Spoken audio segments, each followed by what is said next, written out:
मेरे प्रिय देशवासियों, नमस्कार। शक्ति की उपासना का पर्व नवरात्रि का आरंभ हो रहा है। आप सभी को बहुत बहुत शुभकामनाएं। नवरात्रि के पहले दिन से देश आत्मनिर्भर भारत अभियान के लिए एक और महत्वपूर्ण और बड़ा कदम उठा रहा है। कल यानी नवरात्रि के प्रथम दिवस 22 सितंबर को सूर्योदय के साथ ही नेक्स्ट जनरेशन जीएसटी रिफॉर्म्स लागू हो जाएंगे। एक तरह से कल से देश में जीएसटी बचत उत्सव शुरू होने जा रहा है। इस जीएसटी बचत उत्सव में आपकी बचत बढ़ेगी और आप अपनी पसंद की चीजों को और ज्यादा आसानी से खरीद पाएंगे। हमारे देश के गरीब, मध्यम वर्गीय लोग, न्यू मिडिल क्लास, युवा, किसान, महिलाएं, दुकानदार, व्यापारी, उद्यमी, सभी को ये बचत उत्सव का बहुत फायदा होगा। यानी त्योहारों के इस मौसम में सबका मुंह मीठा होगा। देश के हर परिवार की खुशियां बढ़ेगी। मैं देश के कोटि कोटि परिवारजनों को नेक्स्ट जनरेशन जीएसटी रिफॉर्म्स की और इस बचत उत्सव की बहुत बहुत बधाई देता हूं, शुभकामनाएं देता हूं। ये रिफॉर्म भारत की ग्रोथ स्टोरी को एक्सेलरेट करेंगे, कारोबार को और आसान बनाएंगे, निवेश को और आकर्षक बनाएंगे और हर राज्य को विकास की दौड़ में बराबरी का साथी बनाएंगे। साथियों, जब साल 2017 में भारत ने जीएसटी रिफॉर्म की तरफ कदम बढ़ाया था, तो एक पुराना इतिहास बदलने की और एक नया इतिहास रचने की शुरुआत हुई थी। दशकों तक हमारे देश की जनता, आप सभी लोग, देश के व्यापारी अलग अलग टैक्स के जाल में उलझे हुए थे। Octroi, entry tax, sale tax, excise, VAT, service tax, न जाने भांति भांति के दर्जनों टैक्स हमारे देश में थे।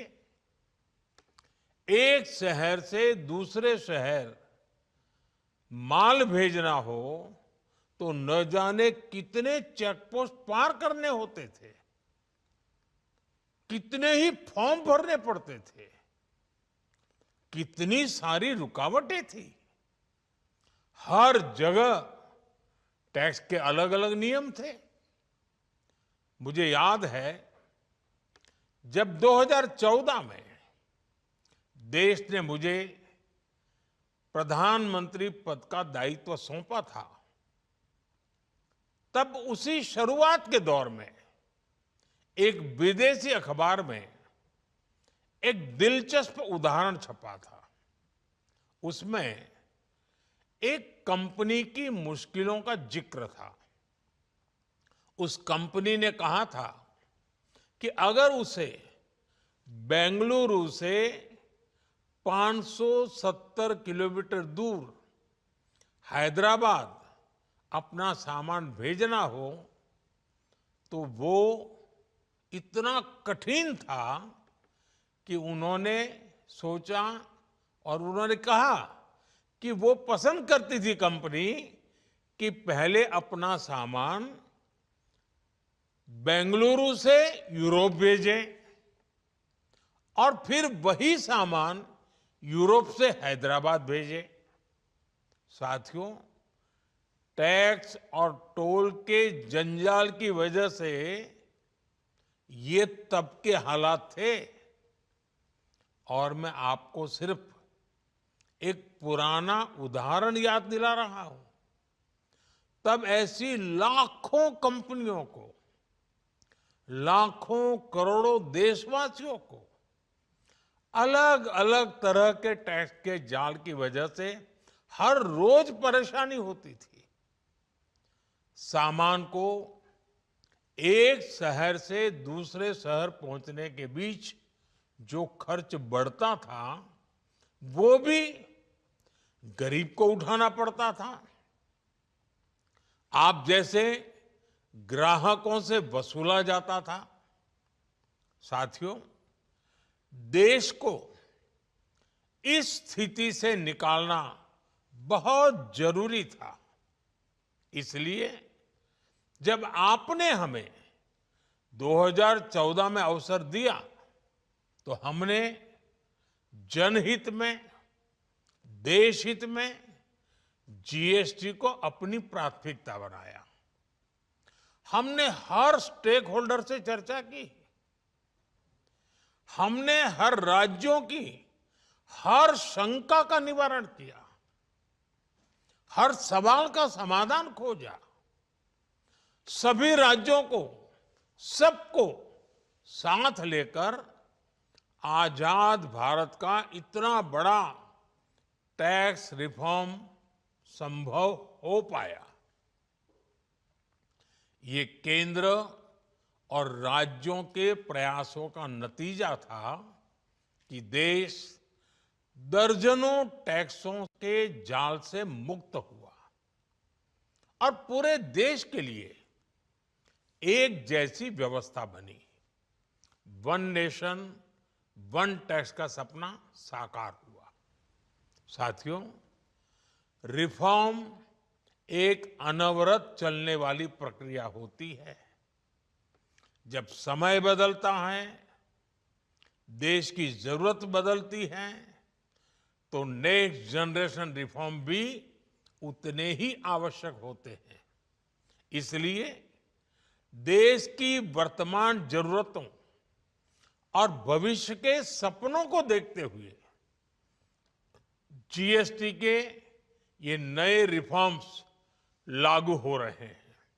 नए स्वरूप में मुख्य रूप से अब सिर्फ 5% और 18% के ही टैक्स स्लैब रहेंगे। इसका मतलब है रोजमर्रा के इस्तेमाल की ज्यादातर चीजें और सस्ती हो जाएगी। खाने पीने का सामान, दवाइयां, साबुन, ब्रश, पेस्ट, स्वास्थ्य और जीवन बीमा, ऐसे अनेकों सामान, अनेकों सेवाएं या तो टैक्स फ्री होगी या फिर केवल 5% टैक्स देना होगा। जिन सामानों पर पहले 12% टैक्स लगा करता था, उसमें से 99% यानी करीब करीब 100 के निकट 99% चीजें अब 5% टैक्स के दायरे में आ गई है। साथियों, पिछले 11 साल में देश में 25 करोड़ लोगों ने गरीबी को हराया है, गरीबी को परास्त किया है और गरीबी से बाहर निकल करके 25 करोड़ का एक बहुत बड़ा समूह नियो मिडिल क्लास के रूप में आज देश के अंदर बहुत बड़ी भूमिका अदा कर रहा है। इस न्यू मिडिल क्लास की अपनी एस्पिरेशंस हैं, अपने सपने हैं। इस साल सरकार ने 12 लाख रुपए तक की इनकम को टैक्स फ्री करके एक उपहार दिया। और स्वाभाविक है, जब 12 लाख रुपयों का इनकम टैक्स में राहत हो जाए तो मध्यम वर्ग के जीवन में तो कितना बड़ा बदलाव आता है, कितनी सरलता सुविधा हो जाती है। और अब गरीबों की भी बारी है, न्यू मिडिल क्लास की बारी है।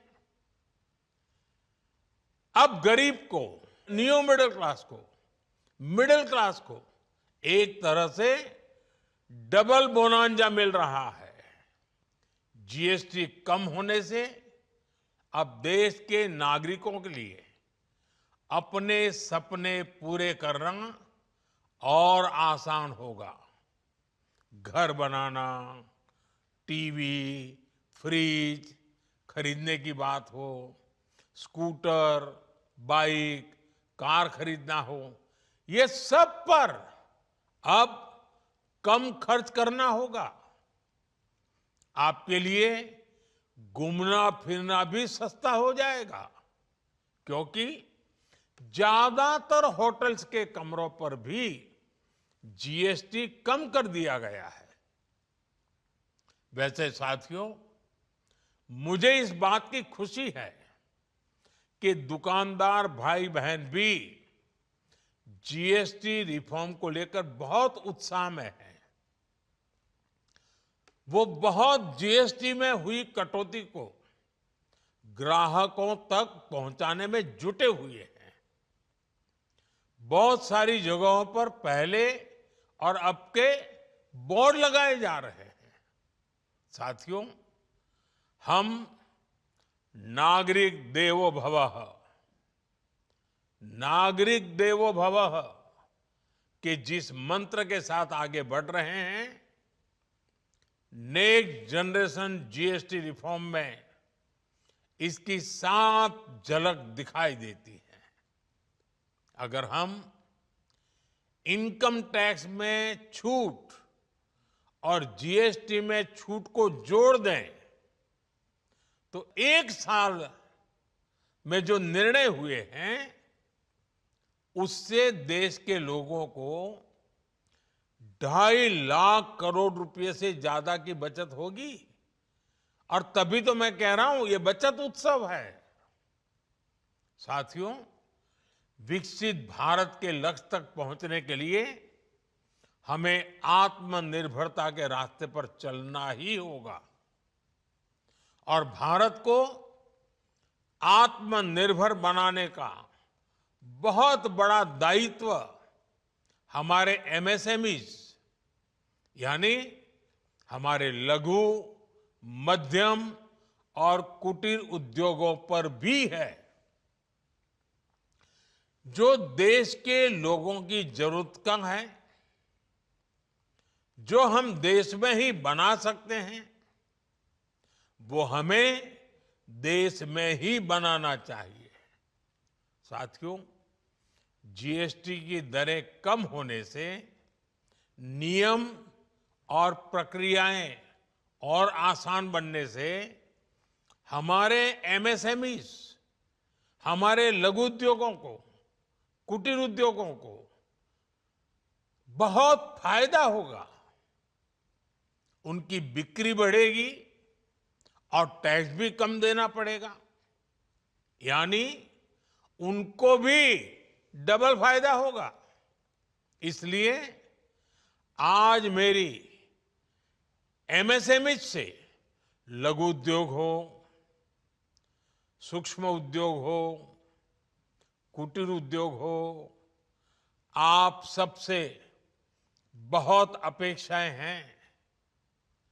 आपको भी पता है, जब भारत समृद्धि के शिखर पर था, तब भारत की अर्थव्यवस्था का मुख्य आधार हमारे एमएसएमईज थे, हमारे लघु और कुटीर उद्योग थे, भारत की मैन्युफैक्चरिंग, भारत में बने सामानों की क्वालिटी बेहतर होती थी। हमें उस गौरव को वापस पाना है। हमारे लघु उद्योग जो बनाए वो दुनिया में हर कसौटी पर बेस्ट हो, उत्तम से उत्तम हो। हम जो मैन्युफैक्चर करें वो दुनिया में आन बान शान के साथ बेस्ट के सारे पैरामीटर को पार करने वाला हो। हमारे प्रोडक्ट्स की क्वालिटी दुनिया में भारत की पहचान बढ़ाए, भारत का गौरव बढ़ाए। हमें इस लक्ष्य को लेकर काम करना है। साथियों, देश की स्वतंत्रता को जैसे स्वदेशी के मंत्र से ताकत मिली, वैसे ही देश की समृद्धि को भी स्वदेशी के मंत्र से ही शक्ति मिलेगी। आज जाने अनजाने हमारी रोजमर्रा की जिंदगी में बहुत सी विदेशी चीजें जुड़ गई है, हमें पता तक नहीं है। हमारे जेब में कंघी विदेशी है कि देसी, हमें पता ही नहीं है। हमें इनसे भी मुक्ति पानी होगी। हम वो सामान खरीदें जो मेड इन इंडिया हो, जिसमें हमारे देश के नौजवानों की मेहनत लगी हो, हमारे देश के बेटे बेटियों का पसीना हो। हमें हर घर को स्वदेशी का प्रतीक बनाना है, हर दुकान को स्वदेशी से सजाना है। गर्व से कहो ये स्वदेशी है, गर्व से कहो मैं स्वदेशी खरीदता हूं, मैं स्वदेशी सामान की बिक्री भी करता हूं। ये हर भारतीय का मिजाज बनना चाहिए। जब ये होगा तो भारत तेजी से विकसित होगा। मेरा आज सभी राज्य सरकारों से भी आग्रह है, आत्मनिर्भर भारत के इस अभियान के साथ, स्वदेशी के इस अभियान के साथ अपने राज्यों में मैन्युफैक्चरिंग को गति दे, पूरी ऊर्जा से, पूरे उत्साह से जुड़े, निवेश के लिए माहौल बढ़ाएं। जब केंद्र और राज्य मिलकर आगे बढ़ेंगे तो आत्मनिर्भर भारत का सपना पूरा होगा। भारत का हर राज्य विकसित होगा, भारत विकसित होगा। इसी भावना के साथ मैं फिर एक बार इस बचत उत्सव की अनेक अनेक शुभकामनाएं देते हुए अपनी बात समाप्त करता हूं। एक बार फिर आप सबको नवरात्रि की, जीएसटी बचत उत्सव की बहुत बहुत शुभकामनाएं। बहुत बहुत धन्यवाद।